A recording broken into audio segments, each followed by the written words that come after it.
Salut mesdames et messieurs, vous êtes la bienvenue sur DBS Télévision dans les échos du monde.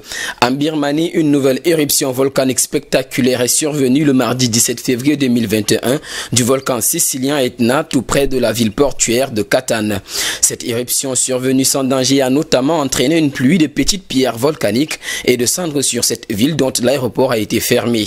Selon un responsable de l'Institut national de géophysique et de vulcanologie, l'affaissement d'une partie du cratère sud-est du célèbre volcan a provoqué un débordement et un glissement de lave le long de la paroi occidentale. Il précise que cela ne met toutefois pas à risque les villages habités proches du volcan. Sur leur compte Twitter, les sapeurs-pompiers ont signalé en début de soirée qu'ils surveillaient l'évolution de la situation dans 3 petites communes au pied du volcan. Rappelons que le volcan Etna est d'une superficie de 1250 km². C'est le plus haut volcan en activité en Europe avec près de 3324 mètres.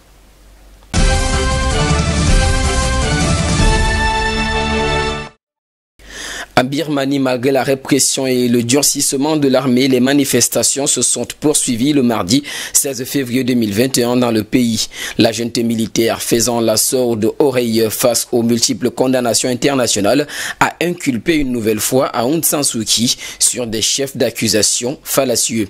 La prix Nobel de la paix était déjà accusée d'avoir importé des dizaines de talkie-walkies de façon illégale dans le pays et cette fois, elle est poursuivie notamment pour avoir potentiellement enfreint une loi sur la gestion des catastrophes naturelles. Selon les experts, le soutien de la Chine est ce qui permet aux militaires de poursuivre leurs actions.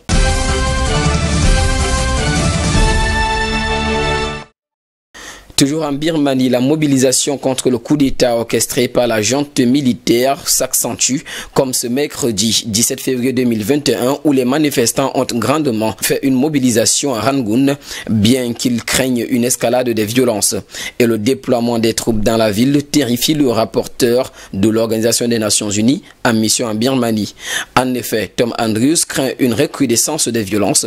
Effrayé par le déploiement des troupes, il a déclaré, je cite, « Dans le passé, de tels mouvements de troupes ont procédé à des meurtres, des disparitions et des détentions à grande échelle. » Fin de citation. Ce mercredi au matin, les contestataires marchaient vers le centre-ville de la capitale économique, répondant à l'appel à manifester en masse pour exhorter la junte militaire à rendre le pouvoir et demander la libération d'Aung San Suu Kyi. Malgré la peur des représailles, les appels à la désobéissance civile se poursuivent avec des grévistes qui sont particulièrement ciblés lors des arrestations. Face à ce trouble, notons que Washington a de nouveau appelé l'armée à libérer tous les détenus et à rétablir le gouvernement démocratiquement élu.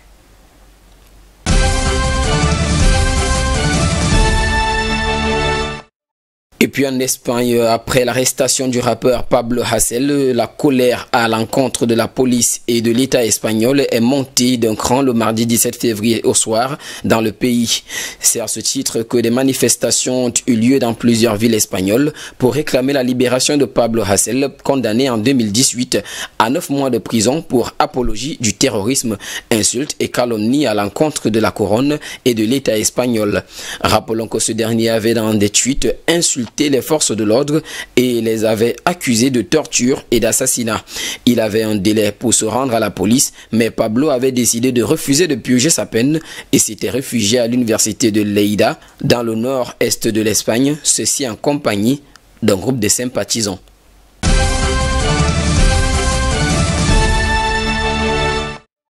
Et puis finissons aux Pays-Bas, une cour d'appel a déclaré le mardi 17 février 2021 que le pays maintiendrait le couvre-feu et cela resterait en vigueur jusqu'à ce qu'une décision soit prise sur l'appel du gouvernement. À cet effet, une audience est prévue vendredi prochain. Le Premier ministre néerlandais Mark Rutte a exhorté la population à continuer à rester chez elle pendant le couvre-feu qui va de 21h à 4h30 du matin. Ceci en attendant le résultat de l'appel, déclarant que le couvre-feu était moyen, pas une fin. Selon lui, l'objectif est de maîtriser le virus pour que nous puissions retrouver toutes nos libertés. C'est la raison pour laquelle un couvre-feu a été instauré et cela n'a pas changé aujourd'hui, a-t-il déclaré. Il y a lieu de mentionner que le couvre-feu a été approuvé par une majorité des députés néerlandais, mais n'a pas été soumis au Sénat. Son introduction avait déclenché le mois dernier des émeutes sans précédent dans un pays qui n'avait pas connu une telle mesure depuis la fin de la Seconde Guerre mondiale. Monsieur Zidam, c'est sur cette note d'actualité que nous mettons terme à cette autre édition des Échos du Monde sur DBS Télévision et en compagnie de nos programmes. Nous vous souhaitons de passer une agréable soirée.